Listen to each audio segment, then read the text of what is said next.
వ్యవసాయంలో రోజురోజుకు పెరుగుతున్న రసాయనాల వాడకంతో వ్యవసాయ ఉత్పత్తులు కలుషితమైపోతున్నాయి. నిస్సారమైన ఆహారాన్ని తీసుకోవడం వల్ల అది మనకు మేలు చేయకపోగా పలు రకాల సమస్యలు రావడానికి పరోక్షంగా కారణమవుతున్నాయి. వీటిని అధిగమించాలంటే ముందు పంటలు పండించడంలో మార్పు చేసుకోవాలి. సాధ్యమైనంత వరకు సేంద్రియ సాగు విధానాలను అవలంబించాలి.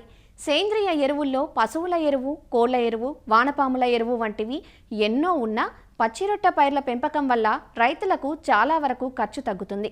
పచ్చిరొట్ట పైర్లలో అధికంగా జనుము, జీలుగా, కొద్ది మొత్తంలో పెసర, పిల్లి పెసర వేసుకుంటూ ఉంటారు. అయితే నవధాన్యాలతో పచ్చిరొట్ట పైర్లను పెంచితే భూమిలో సేంద్రియ కర్బనం బాగా పెరుగుతుందంటూ గత 20 ఏళ్లుగా సేంద్రియ వ్యవసాయం చేస్తున్న ఖమ్మం గ్రామీణ జిల్లా ముత్తుగూడెంకు చెందిన రైతు అనుముల రామ్రెడ్డి తన అనుభవాలను ఇలా తెలియజేస్తున్నారు. గత 23 సంవత్సరాల నుంచి నేను పూర్తిగా ఆర్గానిక్ సేద్యం చేస్తున్నా. అంటే మా నాన్నగారి కానించే వారసత్వంగా మాకు గేదెలు, ఆవులు ఉన్నాయి 50 ఏళ్ళ నుంచి, 53 ఏళ్ళ నుంచి. వాటి వ్యర్థాలని వేస్ట్ చేయకోకుండా వర్మి కంపోస్ట్ పెద్ద యూనిట్ పెట్టి ఈరోజు ఒక 25 మందికి ఉపాధి కూడా కల్పించడం జరుగుతుంది. అయితే ఆర్గానిక్ సేద్యంలో మొట్టమొదటిది ఏంటంటే నవధాన్యాలతోటి పచ్చిరొట్ట ఎరువు వేయాలి. అది వేస్తేనే భూమిలో సేంద్రియ కర్బనం పెరుగుద్ది. మన రైతులు చేసే పొరపాటు ఏంటంటే ఏదో ఒకటి జీలుగు, జనుమో, లేకపోతే పెసర, పిల్లి బిసర ఇలాంటిది ఏదో ఒకటే వేస్తున్నారు. అలా కాకోకుండా 1 ఎకరానికి 5 కేజీల జీలుగులు, 5 కేజీల జనుములు, 2 కేజీల బొబ్బెర్లు, 2 కేజీల మినుములు, 2 కేజీలు సద్దలు, 2 కేజీల పిల్లి బిసర్లు, 1/2 కేజీ ధనియాలు, 1/2 కేజీ మెంతులు, 1/2 కిలో నువ్వులు, అంటే మొత్తం 9 రకాలు. ఈ 9 రకాలు మీరు కలుపుకొని 1 ఎకరానికి, ఆ రైతుకి ఎన్ని ఎకరాలు ఉంటే అన్ని ఎకరాలకు ఆ రేషియోలో కలుపుకోవాలి. కలుపుకొని మే 25 వరకు చల్లుకుంటే చాలా మంచిది.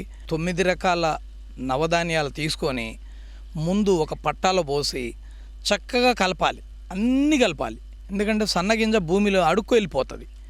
అన్ని సమపాలల్లో కలుపుకొని అవి మనం తీసుకునేటప్పుడు కూడా, చల్లేటప్పుడు కూడా మంచిగా కింది నుంచి చేయబెట్టి తీసుకొని పల్చగా చల్లుకోవాలి. చల్లే ముందు భూమిని ఒకసారి దున్నాలి. ఒకసారి దున్నిన తర్వాత ఇవి చల్లి ఇంకొకసారి దున్నితే సరిపోతుంది. నీరు అవకాశం ఉండి నీరు పెడితే మాత్రం బ్రహ్మాండంగా మొలుస్తుంది. ఒకవేళ నీరు అవకాశం లేని రైతులు ఇక వర్షం పడ్డాకనైనా మొలుస్తుంది. కాకపోతే ఏంటంటే నీరు అవకాశం ఉంటేనో జర్మినేషన్ అనేది 100% వస్తుంది. సుమారు 25 రోజులది. ఇది మధ్యలో కొంచెం వర్షాలు తేడా వచ్చింది కాబట్టి తగ్గింది కొంత. అదే వర్షాలు మంచిగా వస్తే ఇంకా కూడా ఎత్తెదిగేది. మేము జూన్ 20న నారు పోసాము. జూన్ 20 లోపు, మళ్ళీ జూలై 20 లోపు నాటేయడానికి మేము ప్రిపేర్ అవుతున్నాం.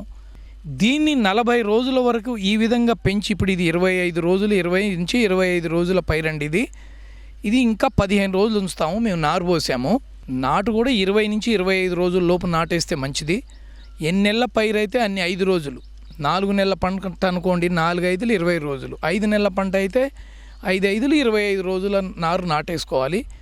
ఈ నారు టైం వచ్చేసరికి ఇది ఇంకా మనకి ఒక 1/2 మీటరు ఎదుగుద్ది.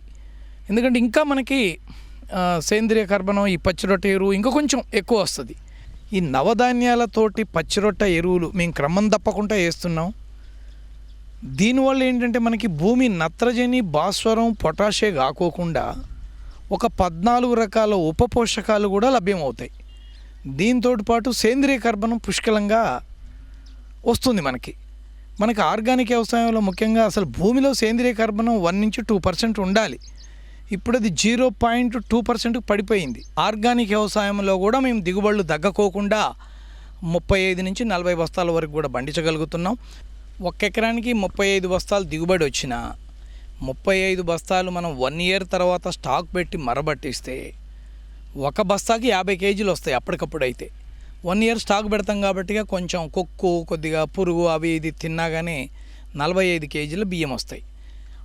అది 1 బస్తాకి. అట్లా 35 బస్తాలు ఇంటూ 45 చొప్పున లెక్కేస్తే టోటల్గా మనకు 1 ఎకరానికి 1,35,000, 1,30,000 నుంచి 35,000 ఆదాయం వచ్చే అవకాశం ఉంది. దాంట్లో ఖర్చులు ఒక 30 నుంచి 40,000 పోయినా నికర ఆదాయం మనకి 80 నుంచి ₹1,00,000 లోపు నికర ఆదాయం వచ్చే అవకాశం ఉంది. ప్రతి రైతు కూడా ఈ విధంగా తయారు చేసి భూమిని కాపాడాలి, పర్యావరణాన్ని కాపాడాలి, ప్రజల ఆరోగ్యాన్ని కాపాడాలి.